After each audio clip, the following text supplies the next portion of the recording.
So, reading from Brahmacarya and Krishna Consciousness by Bhakti Vikasa Swami.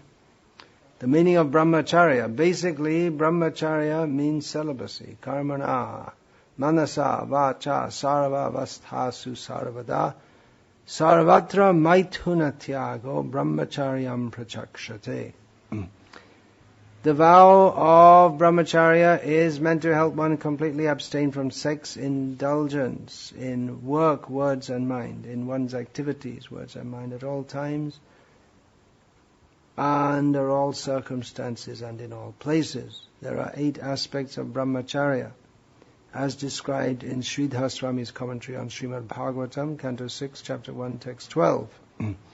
Srila Prabhupada gives the translation of this without giving the Sanskrit, which I'll now give. Smaranam, Kirtanam, Keli, Prekshanam, Guhya Bhashanam, Sankalpo Dhyavasayascha, Kriya Nivritir Evacha. One should not think about women, speak about sex life, dally with women, look lustfully at women, talk intimately with women, decide to engage in sexual intercourse, endeavor for sex life, or engage in sex life. One should not dally. You know what the word dally means? It means to hang around with. That's how Srila Prabhupada translated Keli. Keli is it's usually translated more like playful, or to joke around with, to engage in playful activities with, like this. So, this is just the opposite of pretty much everything that modern society stands for. Although we're not explicitly instructed to do so, but we can say that in modern culture, the whole idea is to think about women, talk about sex, to mix with women, to look lustfully at women, to talk intimately with them, to decide to engage in sexual intercourse, to endeavor for sex life, and to actually do it, to engage in sex life. So, we don't come from a very good cultural background. But if we are to be Krishna conscious, then we have to be brahmacharis, and if we're to be brahmacharis, then we have to give up all thoughts of personal sense enjoyment, of which the most prominent, the most powerful binding force in this world is that of sexual desire. Maithunagara. The chain of desire for sex indulgence is that which binds one to the material world. The first mentioned here is to think about women as smaran, to remember. Smaran is, especially in Gauriya Vaishnava culture, actually in all, because in all branches of Vaishnava Dharma, there is Shravanam, Kirtanam, Vishnu, Smaranam. But in Gauriya Vaishnava culture, that sadhana is in some branches of the Gauriya Vaishnava Sampradaya, that sadhana of remembering Krishna. It means to constantly remember Krishna. And that means not just in a general way, but what he looks like, what he's doing, what he likes to eat, how he likes to dress. All these aspects are remembered.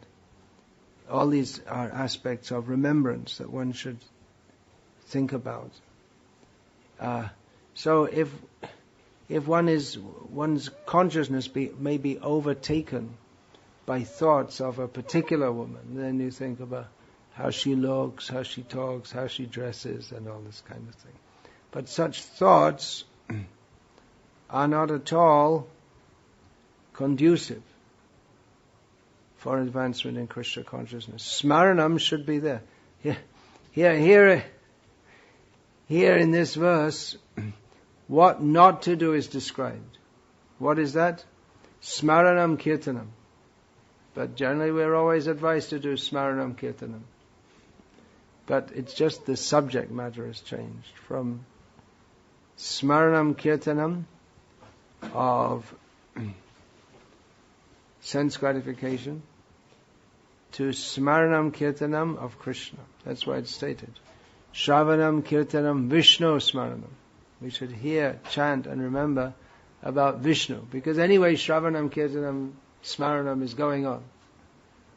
If we don't hear, chant about and remember Krishna, then we'll hear about, chant about and remember some beautiful woman or even not very beautiful woman.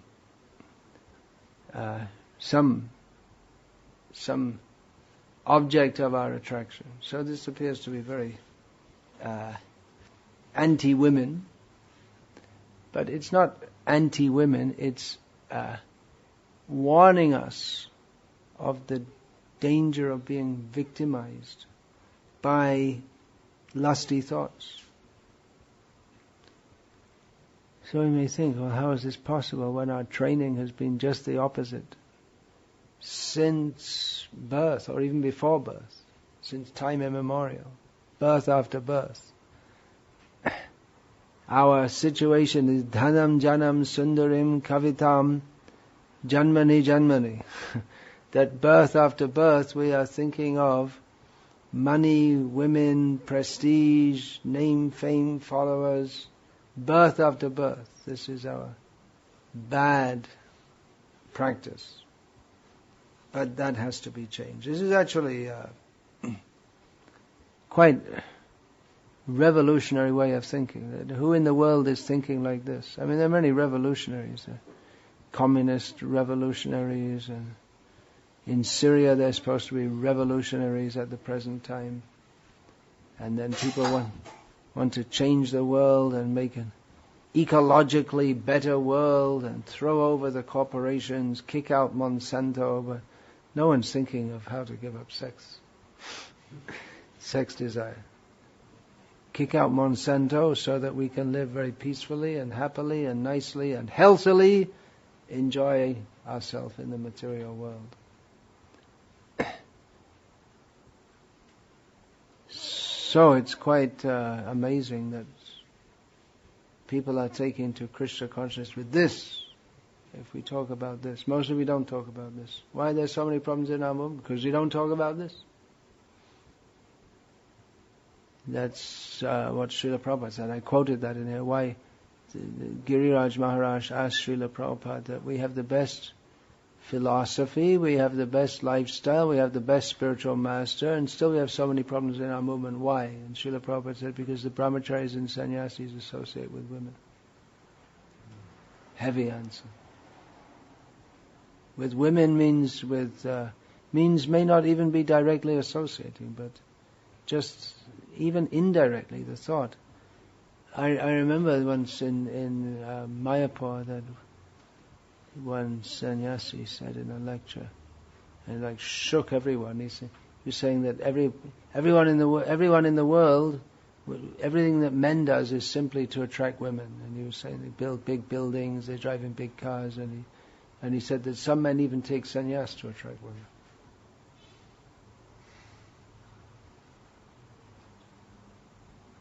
Stunning. It may be. So, we have to give up these. Even the thought. How is it possible living in a society where not only have our thoughts been molded in that way, but all around us everything is at least indirectly promoting enjoy your senses. It's possible by discussing such topics as this. It's possible by strong absorption in Krishna consciousness.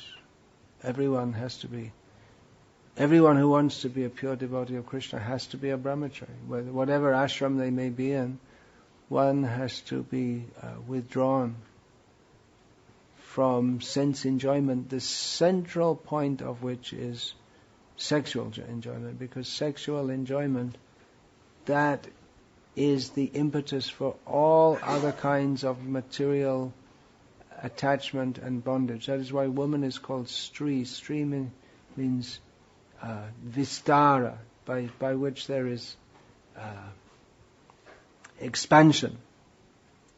So that is described in Srimad Bhagavatam by Rishabdev. Pungsastriya mituni bhavameta tayoraho hridaya grantimaho ato griha kshetra sutapta vitari janasya moho yamaham mameti. He says that the binding force in this material world is the attraction between male and female, which causes the knot to become bound up. The heart to be bound up with knots of material attachment. It becomes very hard. Love of Krishna, the heart should be very soft. But the heart becomes hard with material attachments, and by that attachment to that pungsastriya mituni bhava, the sexual feelings between male and female, from which develop desires, and for home, not just desires, one practically has to happen. Home, identification with one's body, community, society, nation, griha kshetra, children, relatives, money. So in this way, sexual attraction is the central binding force in material existence. So these topics should be discussed. It's maybe not so popular. Several devotees said to me this morning after class, that was a very nice class, because I was talking about how Krishna is very kind and loving. But we also need to hear how this material world is not kind or loving, how this material world is not a place of for ourselves to enjoy, and that the attempt to enjoy it is simply a cause of suffering. We need to hear this also. Both sides are required. Actually, all sides. Srila Prabhupada said we should see all the topics of Krishna consciousness from all angles of vision. So, especially those who have taken to the Brahmachari ashram, they're taking training in how to become free from, or at least to make the endeavor to become free from sensual desires, understanding that these tie us up in this material world. There are many verses we can learn. It's also very good for brahmacharis to learn verses. Brahmacharis are meant for study of Shastra. That's the principal activity of brahmacharis in Vedic culture. Of course, there'd be young boys. Brahmacharis nowadays are mostly young men, but young boys, they're meant for study. So this very important verse you can learn from Bhagavad Gita, which if we just learn this, it will be so helpful in our lives as we can see its practical effects. It's not a matter of blind faith, like we're told, read the Bible, believe. You just have to believe it. But in this verse of Bhagavad Gita, we can practically see its effect. Yehi sangsparshaja bhoga dukkhayoneya evate adyantavanta kauntaya nateshu ramate buddha. That the happiness or the pleasure that comes from touch, and that actually means all kinds of sensual pleasure, but especially touch, the pleasure of touch. That means the pleasure that comes from touching another body.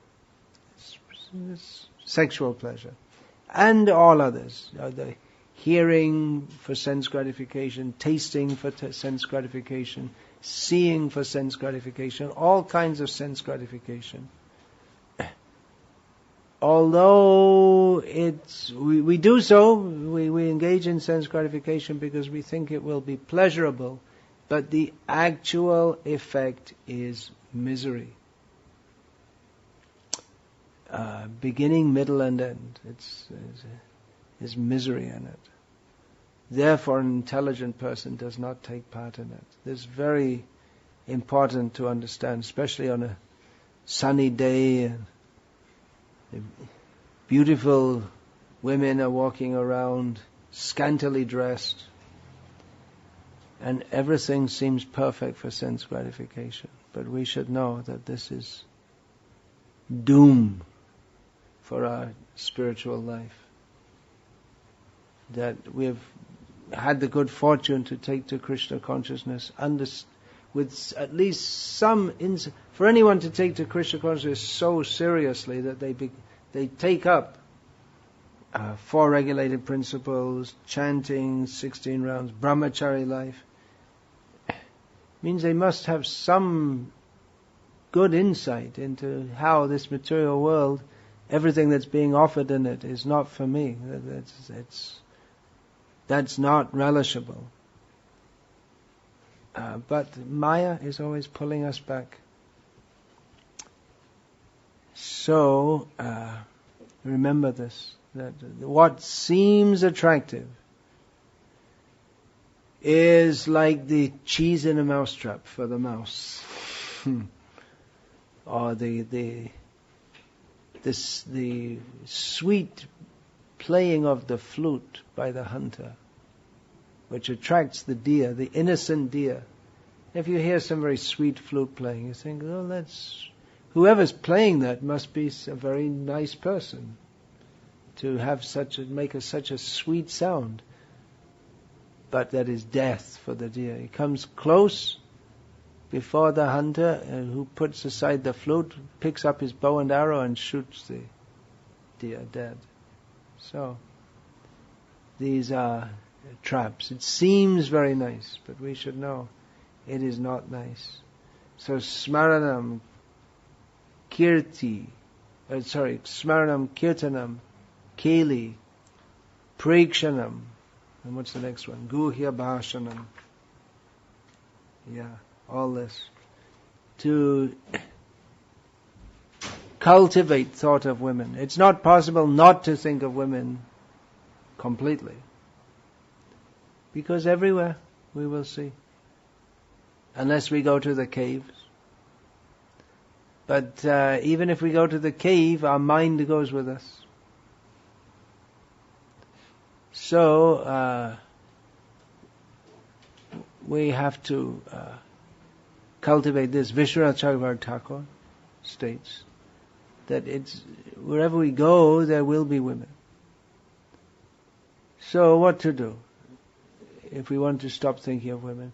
But one should have the determination that I will not engage in sex. And then that form of the woman which seems so attractive to us ceases to be attractive. Just like if we make the determined, today is fasting. Today I shall not eat. And then whatever nice foods are there, they don't hold attraction because we think some natural attraction will be there, but we've already decided, no, I'm not going to eat. And so it doesn't hold any attraction. That we can experience, that although many foods may seem attractive to us, that ice cream, or in India there are sweet shops with nice sweets, and then decaffeinated coffee, or denatured, what's that called? Beer, near beer, and all this kind of thing. So it may seem attractive, but if we've decided, I'm only going to take Krishna Prasadam, then you can go past the ice cream shop and you won't even notice it's there. So, at the same time, brahmachari should keep a little distance from ladies, respectful, but not mix very much. That's not very proper. Anyway, the brahmachari should mix and talk and joke, and that's prominent in modern society. But even previously, just a few decades ago, that would not have been proper, even in the West, for men and women to mix very much. That young unmarried girl will mix with young unmarried boy, or a married woman will mix with other men like this. America was founded on the principle of freedom, but freedom of religion. But I don't know if the founding fathers would be very pleased, or they'd be shocked to see that normal, respectable women walk around in shorts. How can you be respectable if you walk around in shorts? There was at the time of America, the founding fathers, there were founding mothers too, but the mothers didn't go around in shorts. They'd have long dresses. It was unthinkable that they might not have wanted to found America if there was so much prostitution. It's become a very bad situation, but it's considered normal. So anyway, brahmachari should understand, if we're going to be brahmachari, should understand this principle, that sarvatra maituna tyaga. This not only sarvatra, but sarva avastasu sarvada. In all circumstances. What is it? In all circumstances, at all times, and in all places, to give up association, or sarvatra maitun, to give up sex.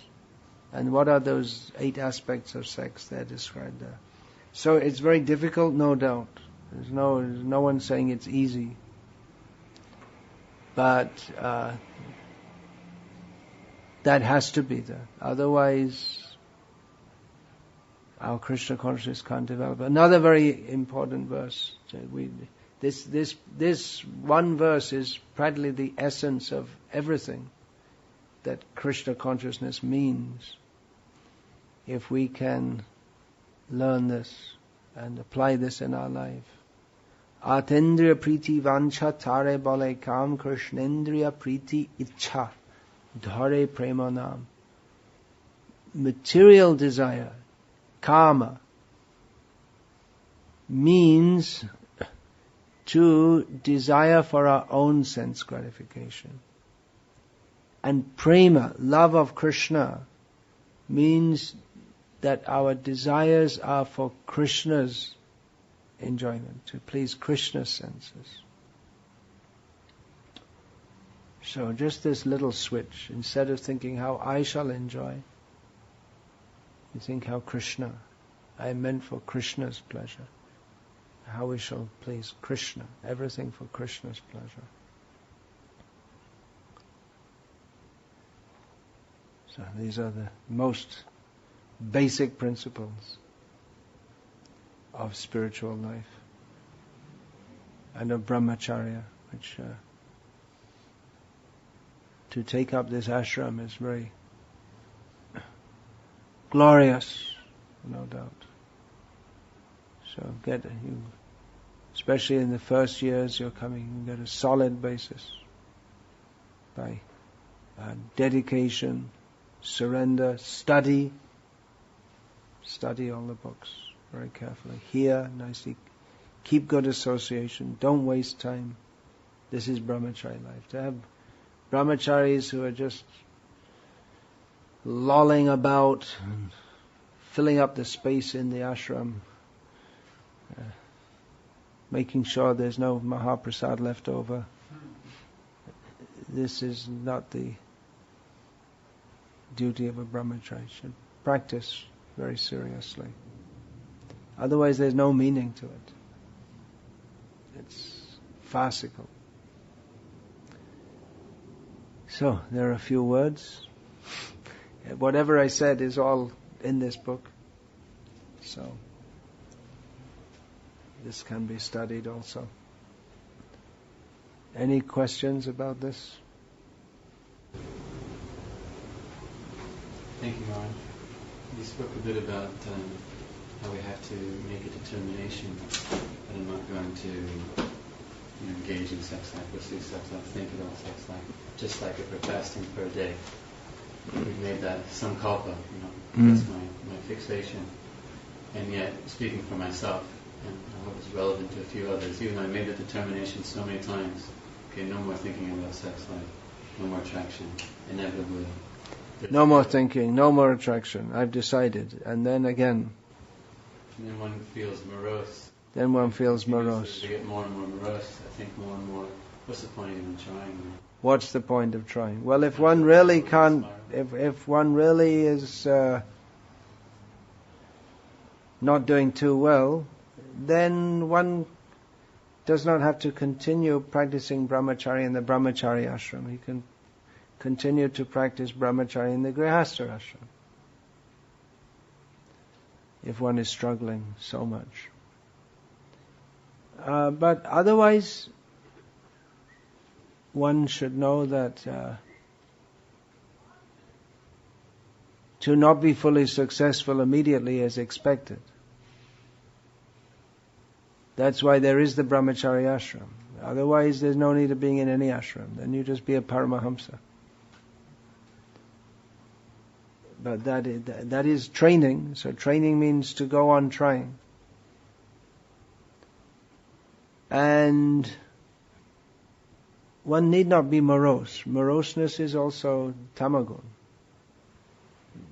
Moroseness is that one goes on, that even after trying, one thinks, now I will give up thinking of sex life. And again one thinks. And again one thinks, now I'm really going to stop. And again. But still, moroseness, that is not good, because moroseness means that we lost faith in Krishna and in the process of Krishna consciousness. We should know that Krishna will help us. And if we go on trying, Krishna will help us.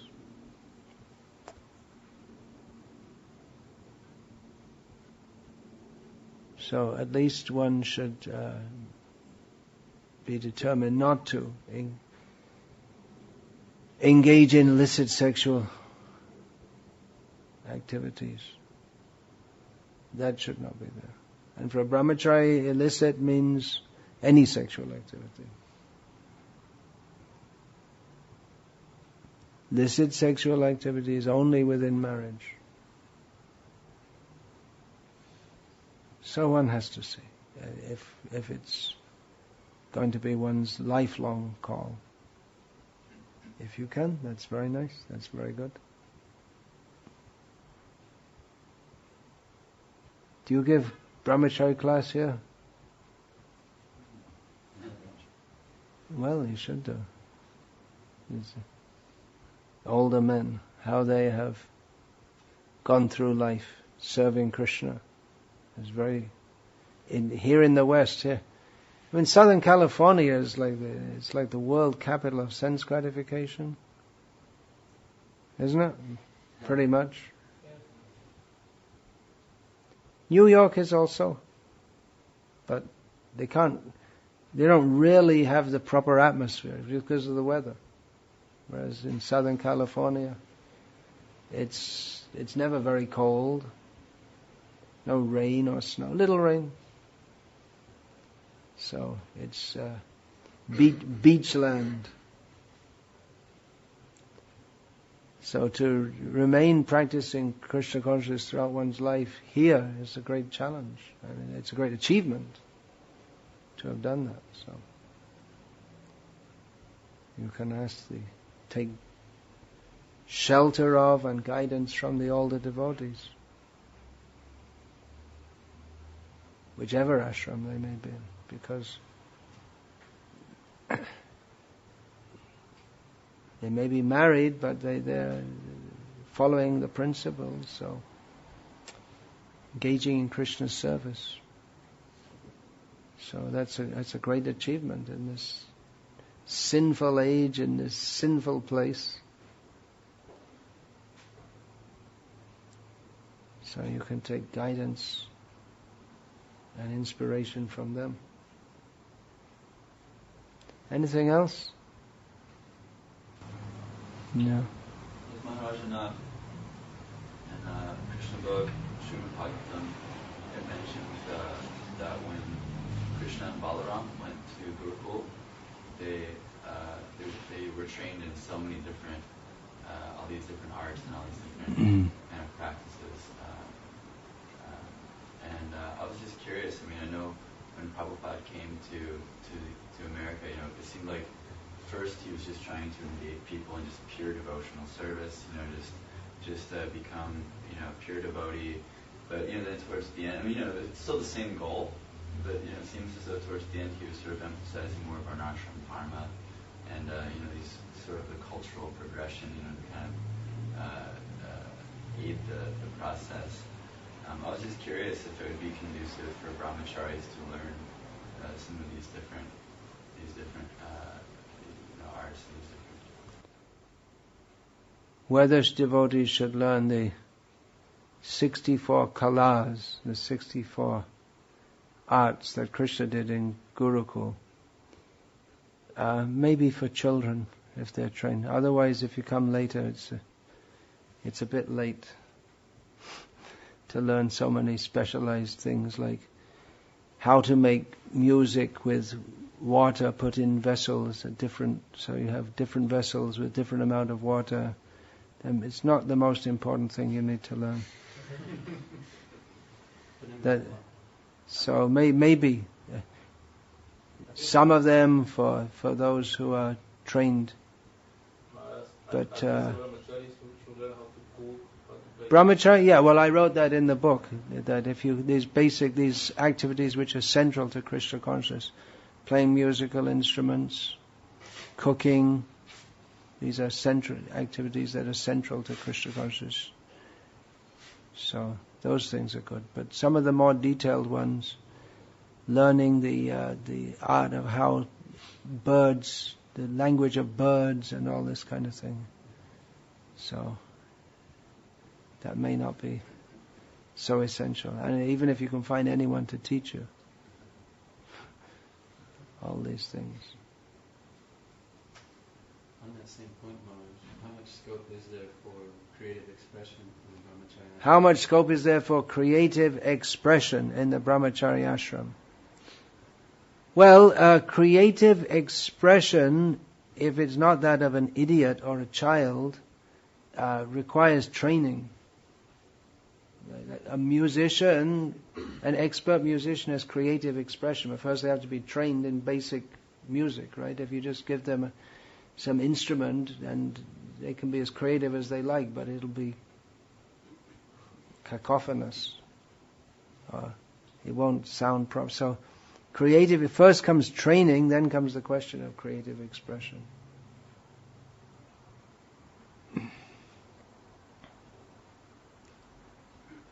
So creative expression means, what is there? There's cooking, you can cook for Krishna, dress the deities, but it shouldn't be too creative in dressing the deity. There are always guidelines to follow. Cooking also. There are certain guidelines to follow. So training is required, and the thoughts of creative expression come later. First training.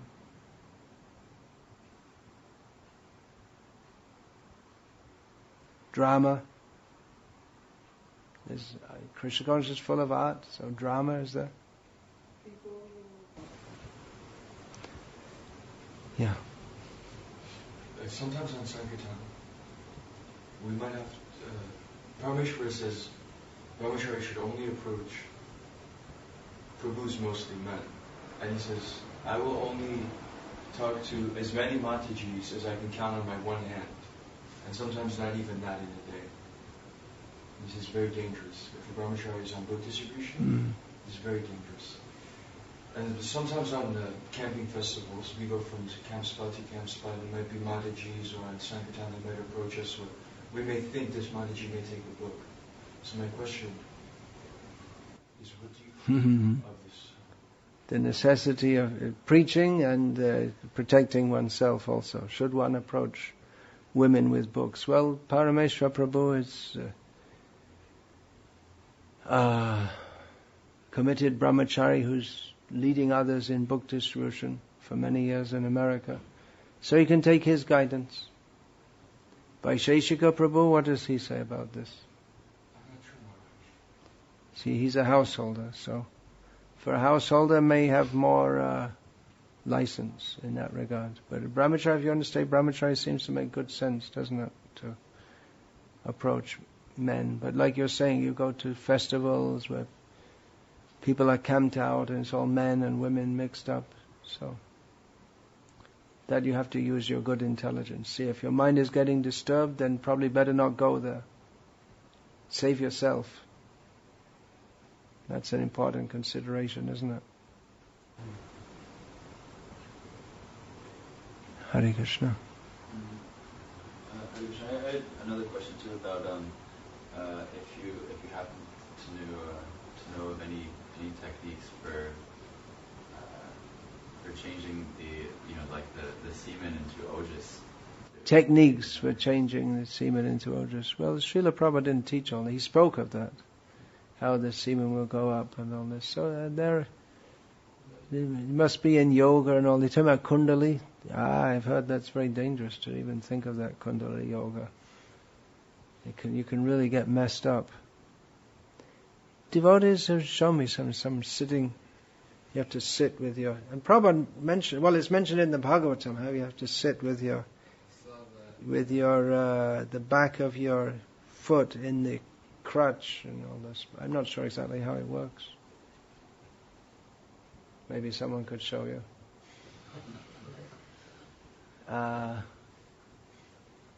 So the answer, I don't know very well. You could maybe find someone in India who could show you that.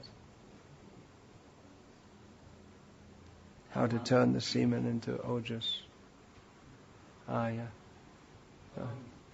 Also, I don't know if this I mean, I'm not discounting such practices. I mean, if you can find something which is simply and easily done, then which can help, some technique of sitting or something, then why not do it? But I just don't know it very well, that's all. Is it also that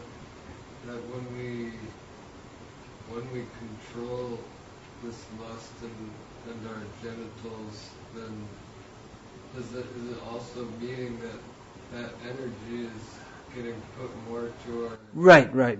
Yeah, that's the point. Very good point.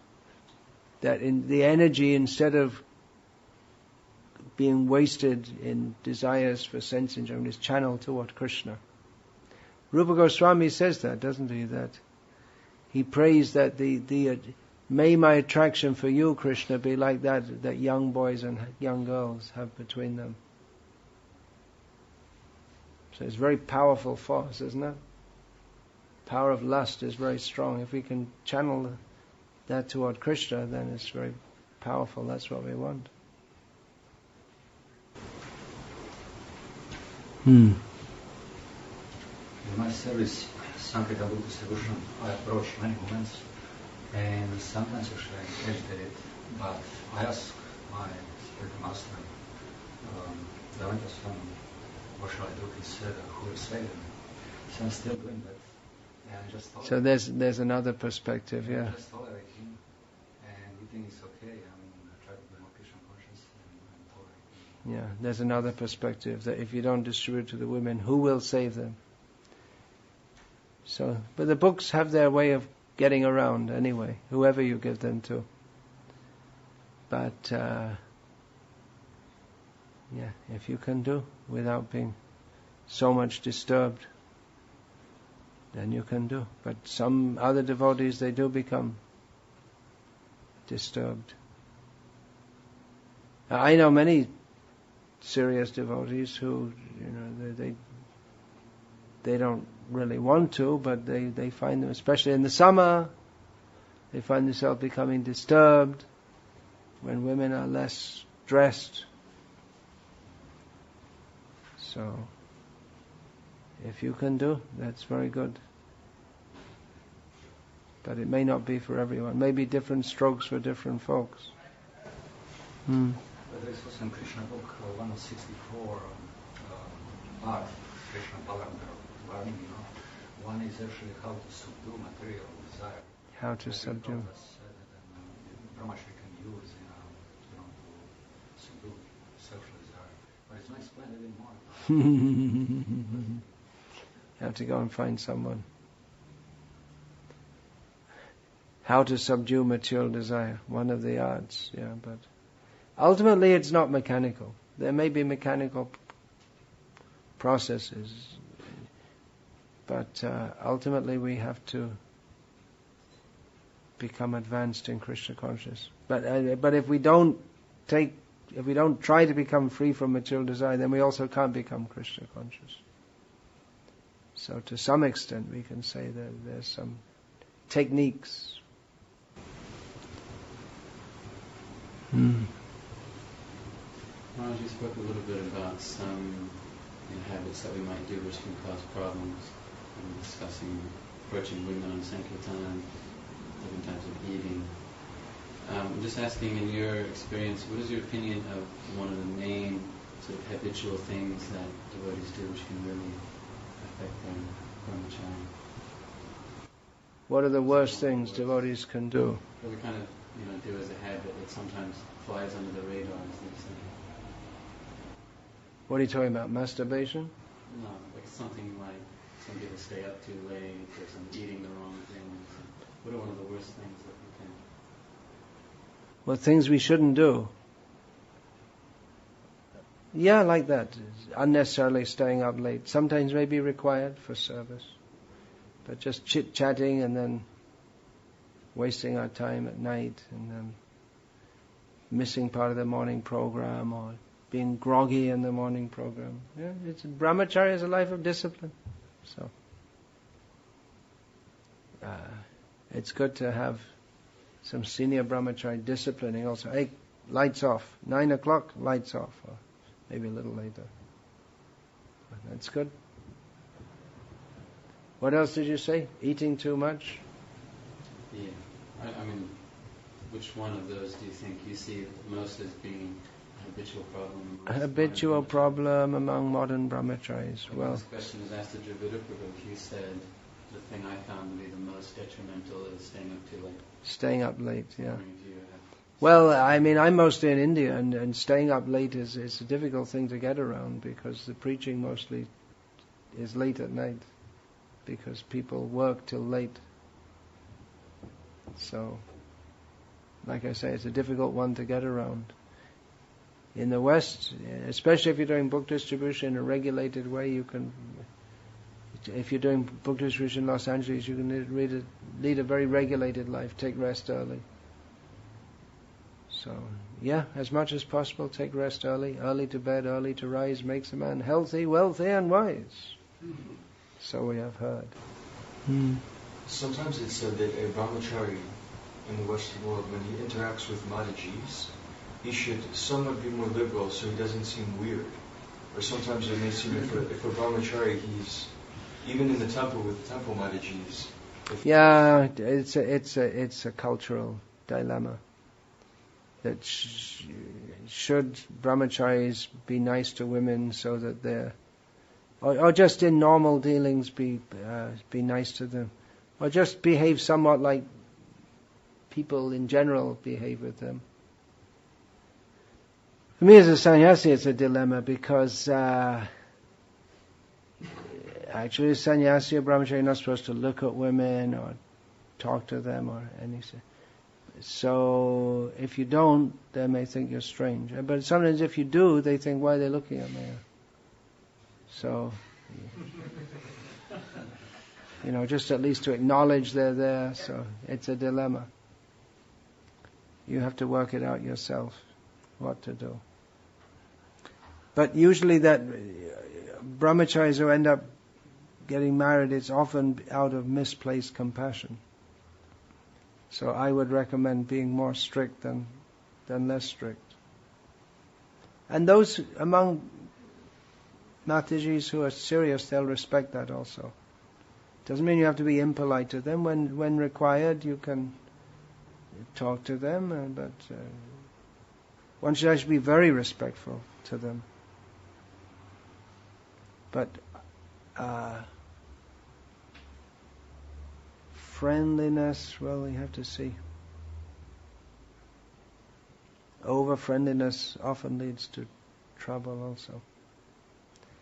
But there are so many elderly Matajis, just like here in this community, then you don't have to be so so reserved with women who are grandmother's age. These are simple principles too. You can understand yourself. You don't even have to ask me, actually. Hare Krishna. I'll finish there. All glories to His Divine Grace, Srila Prabhupada. Hare Krishna.